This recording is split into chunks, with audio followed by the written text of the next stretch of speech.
So let's move on to the 6 levels of emotional conditioning, which is taking things from a much bigger picture perspective. So we're programmed from in the womb, and even before this, ancestrally and karmically, if you believe in other lives. And this conditioning runs very deep and is mostly unconscious until it becomes conscious. And it's not that we have to become conscious of everything, because that would be incredible to be conscious of everything. But we need to become conscious of a certain amount. And self-awareness, or becoming self-aware, is a lifelong journey, not an overnight endeavor. And one of the reasons for this is that the body-mind drip feeds consciousness and awareness into us, because if it was to just dump, total awareness into us straight away, like going back to the garden of possibilities, if you were to move from that very bare garden into the third garden straight away, it actually would be too much from the point of view of becoming self-aware and remembering everything that's ever happened to us. So it drip feeds what we need at any given time, and we have to learn to trust that whatever we know at any given time is what we need to know, and we can work with that.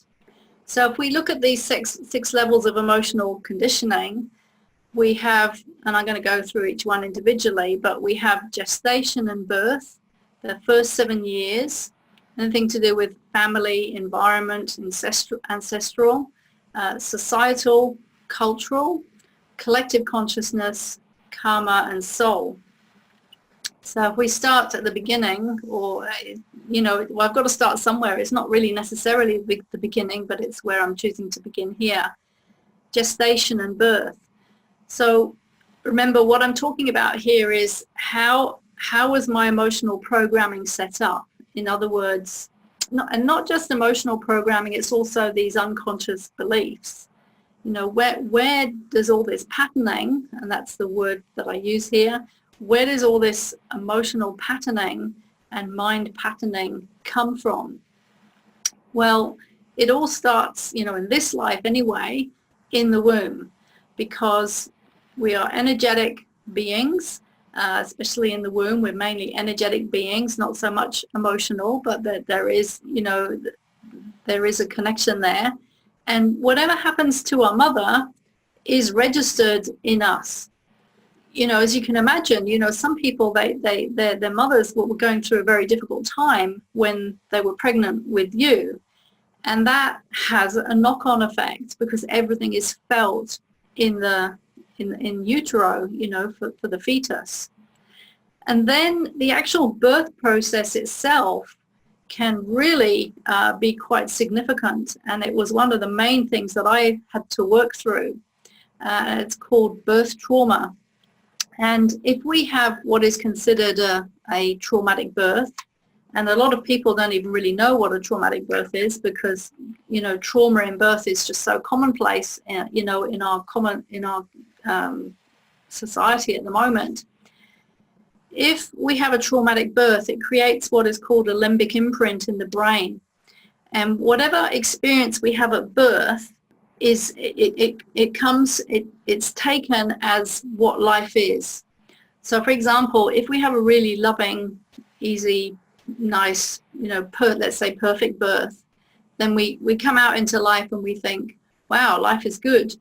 Life can be easy, and we create very deep unconscious beliefs about life.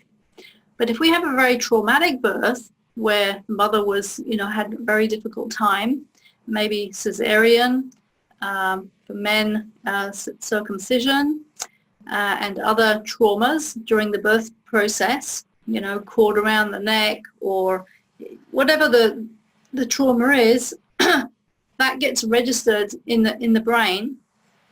And then we set up a limbic imprint, for example, such as, life is difficult and life is a struggle.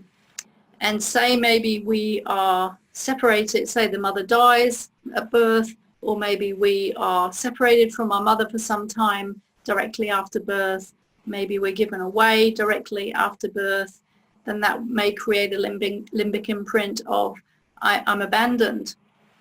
It was interesting. I was just watching yesterday a program which I haven't really watched before. It's not really what I tend to watch, but it was just on, and I was curious, and I was glad I watched it, of Married at First Sight, which you may have watched, especially if you're down in New Zealand, Australia. It's quite a, what's the word? It's a program that's on quite a lot at the moment. And anyway, this one, and it's a program where a man and, well, two partners, they could be two men, two women, man, woman, they come together, they've never met each other, and they get married. It's all set up by these psychologists who pick and choose who they think should, go together. And one of these women had been fostered out, and, at a very early age, and had a real theme and pattern of abandonment.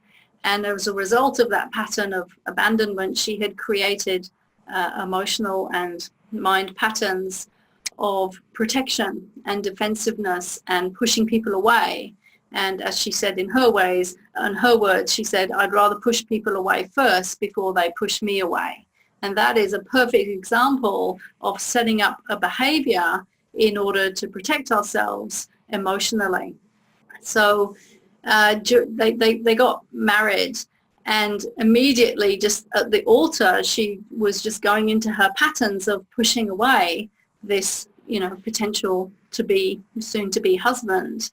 And it's just really interesting watching in this program the behaviors of people as a result of their past experiences. So gestation and what happens to us at birth makes a massive difference in how we are emotionally as a person. And I've done a lot of work on this. I've had to work through a lot of stuff from birth trauma, and it's made a significant difference. This is not what we're doing in this program, but it's just good information to know and to start to reflect on if you haven't thought of this up until this point.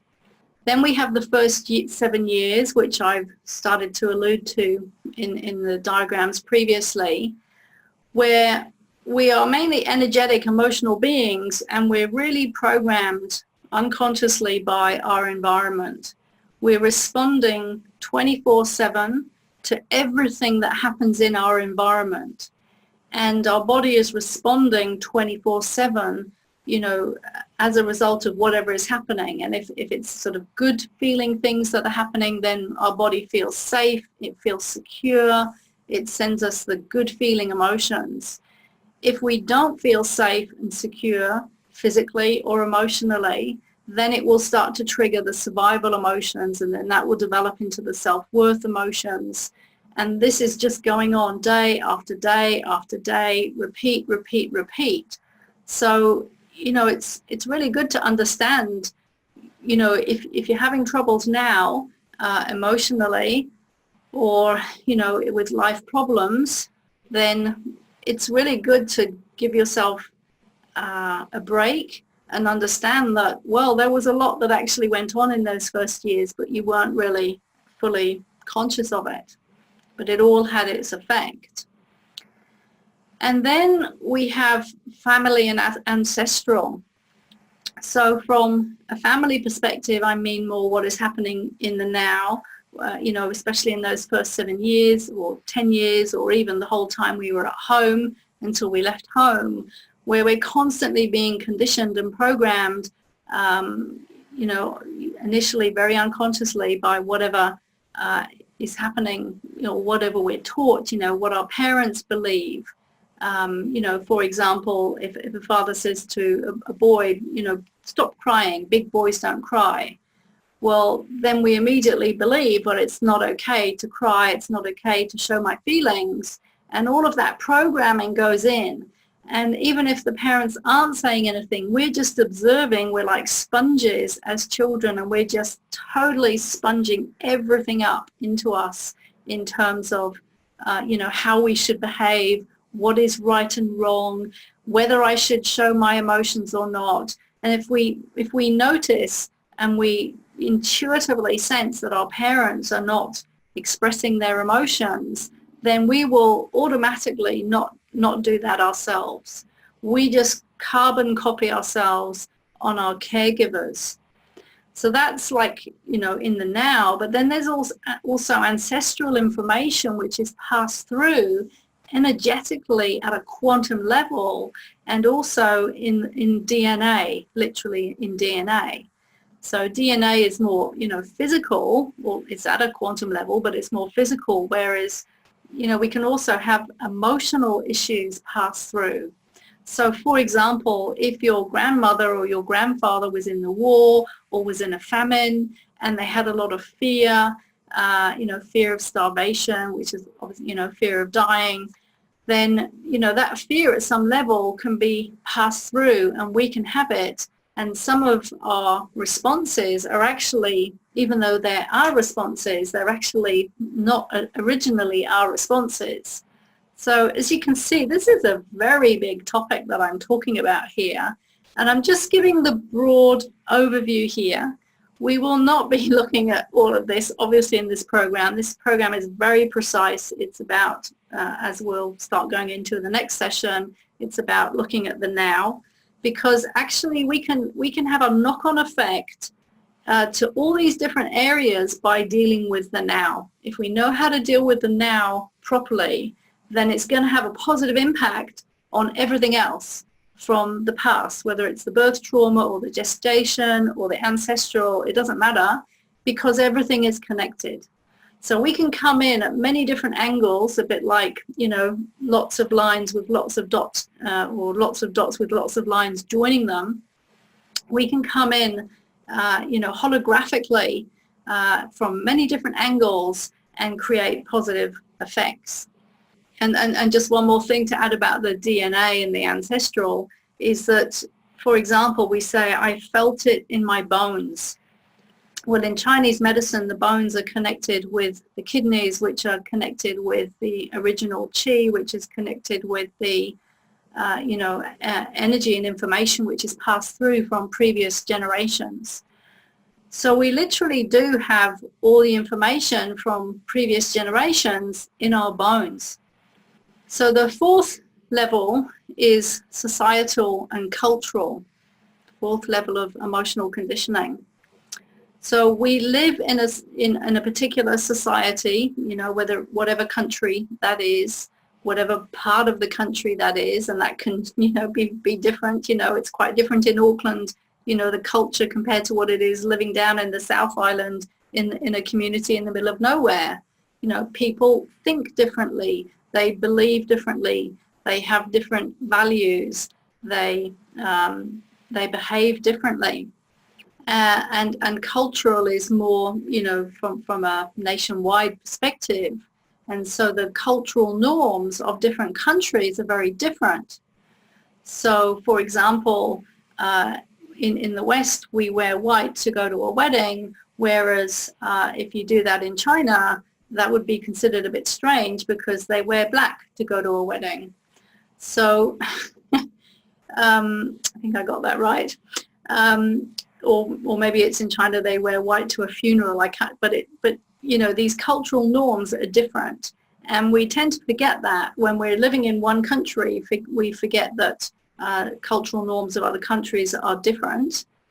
But the point is, these cultural norms and societal norms are also affecting our emotional programming.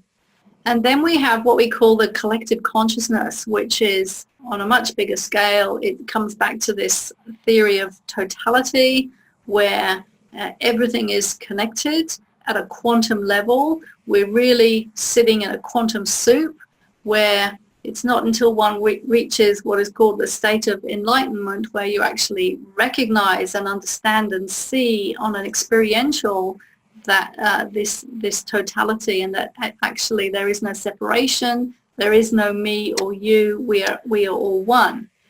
But even though, or until we've realized that state, the truth is we are a collective consciousness. So, for example, good ways of seeing collective consciousness at work is when there are major traumatic health events that happen in the world, that everybody gets to hear about. So if you think about 9/11, that was an event that probably reached most of the world, and you could feel the fear of that in the collective consciousness. So I happened to be in America when that happened. I was in Los Angeles, and the day before it happened, I'd been there about a month, and every day I'd been driving past this yoga studio thinking, oh, just sort of out of the corner of my eye noticing it, but not really noticing it. And the day before 9/11 happened, I drove past this yoga studio, and my intuition, my inner tutor, my inner guidance said to me, stop, go in. So I stopped and I went in, and they said, oh, there's a class starting now. Do you want to go to the class? And I said, no, I just want to get a brochure. I got the brochure, went home, looked at the class times, and woke up the next morning at 7 o'clock in the morning to find my flatmate looking at the TV. And normally he didn't get up till 3 o'clock in the afternoon. And I said, what are you doing? And he said, oh, I'm just looking at this, and pointed to the screen. And I felt my whole body go into fear when I saw that. And that was me tapping into the collective consciousness fear, as well as obviously as my own fear. But I could feel myself go into this fear. And I went back into my room, and because I knew, or, was semi-aware of what was going on, and that I needed to get myself out of the fear as soon as possible, I sat down and thought, okay, what do I need to do? And there were two things that I decided to do. One was to take, well, three things actually. One was to take some essences, some flower essences, and also do a process of clearing fear from this particular a technique that I had, which I won't go into now. And the second thing was, as I thought, I need to go to that yoga studio. I just intuitively knew that I needed to go, and I phoned them up when they were open. And I didn't phone up. I just went for I think it was the 9 o'clock class. And they said, we've decided to change our whole class today, just this class. And we're going to just really focus on creating peace around this event that's happened, in New York. And it was just perfect. It was perfect. And as a result of that, I managed to extricate myself and distance myself from this fear and panic and drama that everybody else was in. And so that allowed me to have a completely different perspective throughout everything that happened after it. I really managed to disentangle myself from this collective consciousness fear. Another example was when Lady Di died. And even, when they have royal marriages, there's a collective consciousness when enough people are, really focusing on that event. And then there's the even bigger perspective, which is karma and soul. And karma is the law of cause and effect, and karmic influences, which happen from, an other life perspective and a soul perspective.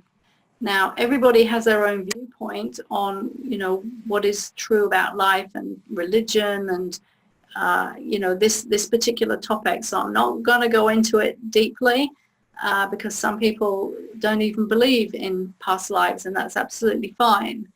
But from what I've learned from all the spiritual teachers, and I'm talking enlightened, self-realized, very, very evolved, wise teachers, they all say the same thing. They say that we have more than one life, and that there is this law of life called the law of cause and effect, which goes beyond just this life. And so, if whatever we're experiencing in this life, especially if we're experiencing, for example, a really difficult time, then it can be connected to some karmic lesson. So again, this is another big whole area, and it is not an area that I'm an expert in, but I have explored it for my own healing to a certain extent. But I still feel that for me, I don't need to go there and explore all of that to understand and heal my life. It can be useful, but I do observe that some people get very caught up in it, and it sort of becomes an excuse not to deal with the situation now and our life now, we can get very caught up in blaming, well, this, this thing happened to me in a past life, and therefore that's why I'm the way I am now. And then we don't actually, change anything. So these are what I call the 6 levels of emotional conditioning. So this handout will be in the portal as well after this class.